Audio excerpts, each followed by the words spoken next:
Hello, I'm Andrea Brunsendorf, head gardener of Lowther Castle and Gardens, and today I really want to talk to you about the ostrich fern, or some people also call it the shuttlecock fern. The botanists probably would call it Matteuccia struthiopteris, quite a tongue twister, but it is one of the most beautiful ferns that you can choose for a damp and sheltered spot in your garden.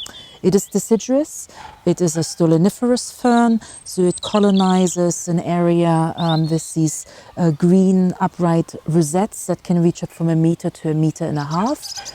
I really think it's the most excellent foliage plant. Its bright green, lacy fronds really kind of catch your eyes throughout the season. Later on in the season, you will find that it produces these little brown fronds, which are the fertile part of the fern. And just imagine that in a thin layer of snow in the winter. Like, it makes a tremendous winter feature. And also you can use and abuse it in floristry quite heavily.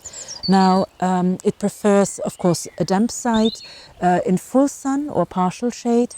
I think the only thing it would like is to be sheltered from the drying wind. Now, it's a cosmopolitan of the temperate regions of the northern hemisphere, so you can find it from north to central Europe, northern Asia to North America, where I've quite a few times spent the spring traipsing through the woods, picking up these very little immature fronds, which also were called fiddleheads, to then later on steam and have this lemony vinaigrette or sauce hollandaise. So yes, everything goes for the ostrich fern.